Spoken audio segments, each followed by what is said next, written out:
ಕಾಂಗ್ರೆಸ್ಗೆ ಅದರಂತೆ ಮಂತ್ರ ಹಾಕ್ತಾ ಬಿಜೆಪಿ. ರಾಹುಲ್ ಗಾಂಧಿಯದ್ದೇ ಗೇಮ್ ಪ್ಲಾನ್ ಅನುಸರಿಸಿದ ಬಿಜೆಪಿ. ಧರ್ಮೇಂದ್ರ ಪ್ರಧಾನ್ ರಾಜೀನಾಮೆಗಾಗಿ ರಾಗ ಗೇಮ್ ಪ್ಲಾನ್ ಏನ್ ಮಾಡ್ಕೊಂಡಿದ್ರು ಅದೇ ಗೇಮ್ ಪ್ಲಾನ್ ಅನ್ನ ಅನುಸರಿಸುತ್ತಾ ಬಿಜೆಪಿ ಅನ್ನುವ ಪ್ರಶ್ನೆ ಈಗ ಎದುರಾಗಿದೆ.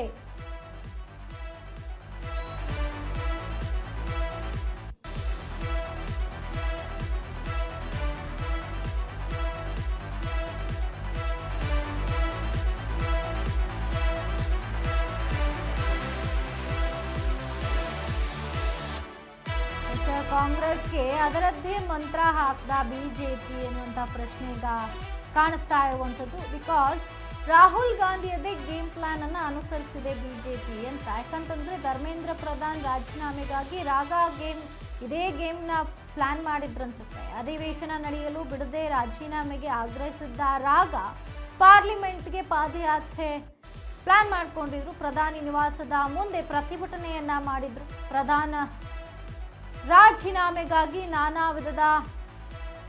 ವಿಧಾನ ಅನುಸರಿಸಿದ್ದ ರಾಹುಲ್ ಅದೇ ಟ್ರ್ಯಾಕ್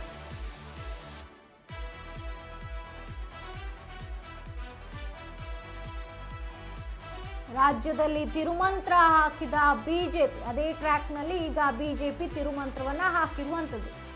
ಇಲ್ಲೂ ವಿಧಾನಸೌಧ ಚಲೋ ಅಧಿವೇಶನದಲ್ಲಿ ಧರಣಿಯನ್ನ ಮಾಡಿತು ಬಿಜೆಪಿ. ಹಾಗೆ ಕಪ್ಪು ಬಟ್ಟೆಯನ್ನ ಧರಿಸಿ ಪ್ರತಿಭಟನೆಯನ್ನ ಕೂಡ ಮಾಡಿತು. ಇನ್ನು ಸಿಎಂ ನಿವಾಸಕ್ಕೆ ಮುತ್ತಿಗೆ ಹಾಕುವಂತಹ ಯತ್ನ ಕೂಡ ನಡೀತು. ಕೊನೆಗೆ ರಾಯಚೂರು ಬಳ್ಳಾರಿ ಪಾದಯಾತ್ರೆಗೆ ಘೋಷಣೆಯನ್ನ ಕೂಡ ಮಾಡಿದ್ರು. ನಾಗೇಂದ್ರ ರಾಜೀನಾಮೆ ಪಡೆಯುವುದು ಅನಿವಾರ್ಯವಾಯ್ತಾ ಹಾಗಾದ್ರೆ?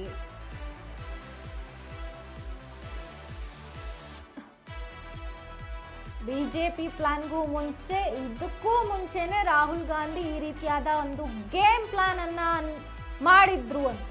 ಅಂದ್ರೆ ರಾಹುಲ್ ಗಾಂಧಿ ಧರ್ಮೇಂದ್ರ ಪ್ರಧಾನ್ ರಾಜೀನಾಮೆಗಾಗಿ ರಾಗ ಕೂಡ ಆ ದಿನದಂದು ಗೇಮ್ ಪ್ಲಾನ್ ಅನ್ನ ಮಾಡ್ಕೊಂಡಿದ್ರು. ಅಧಿವೇಶನ ನಡೆಯೋದಕ್ಕೆ ಬಿಟ್ಟಿಲ್ಲ. ಆಗ ಕೂಡ ರಾಜೀನಾಮೆಗೆ ಆಗ್ರಹಿಸಿ ಅಧಿವೇಶನ ನಡೆಯಲು ಬಿಟ್ಟಿಲ್ಲ. ಇನ್ನು ಪ್ರಧಾನಿ ನಿವಾಸದ ಮುಂದೆ ಪ್ರತಿಭಟನೆಯನ್ನ ಮಾಡಿದ್ದಾರೆ. ಅವರ ರಾಜೀನಾಮೆಗಾಗಿ ನಾನಾ ವಿಧಾನವನ್ನ ಅನುಸರಿಸಿದ್ದಾರೆ ರಾಹುಲ್ ಗಾಂಧಿ. ಇನ್ನು ಅದೇ ಟ್ರ್ಯಾಕ್ ನಲ್ಲಿ ಈಗ ಬಿಜೆಪಿ ನಾಯಕರು ಕೂಡ ನಡ್ಕೊಂಡು ಹೋಗ್ತಿದ್ದಾರೆ ಅನ್ನುವಂಥ ಮಾತು ಕೇಳಿ ಬರ್ತಾ ಇರುವಂತದ್ದು. ಇಲ್ಲೂ ಕೂಡ ವಿಧಾನಸೌಧ ಚಲೋ ಅಧಿವೇಶನದಲ್ಲಿ ಧರಣಿಯನ್ನ ಕೂತ್ಕೊಂಡ್ರು. ಕಪ್ಪು ಬುಟ್ಟೆಯನ್ನ ಧರಿಸಿ ಸಿಎಂ ನಿವಾಸಕ್ಕೆ ಮುತ್ತಿಗೆ ಹಾಕುವಂತಹ ಯತ್ನವನ್ನ ಕೂಡ ಮಾಡಿದ್ರು. ಇನ್ನು ಕೊನೆಗೆ ರಾಯಚೂರಿನಿಂದ ಬಳ್ಳಾರಿಯವರೆಗೆ ಪಾದಯಾತ್ರೆ ಮಾಡಲು ಸಿದ್ಧವಾಗಿದ್ರು ಮೈತ್ರಿ ಪಕ್ಷಗಳು. ನಾಗೇಂದ್ರ ರಾಜೀನಾಮೆ ಪಡೆಯೋದು ಇದರಿಂದಾಗಿ ಅನಿವಾರ್ಯವಾಯ್ತಾ? ಬೆಚ್ಚಿ ಬಿತ್ತ ಪಾದಯಾತ್ರೆಗೆ ಕಾಂಗ್ರೆಸ್ ಅನ್ನುವಂಥ ಪ್ರಶ್ನೆಗಳು ಕಾಡ್ತಾ ಇರುವಂಥದ್ದು. ಇಂದು ಸಂಜೆ ನಾಗೇಂದ್ರ ರಾಜೀನಾಮೆ ನೀಡುವಂತಹ ಸಾಧ್ಯತೆ ಇದೆ. ಸಿಎಂ ಡಿಕೆಶಿ ಮುಂದೆ ರಾಜೀನಾಮೆ ಇಂಗಿತವನ್ನ ವ್ಯಕ್ತಪಡಿಸಿದ್ದಾರೆ ನಾಗೇಂದ್ರ.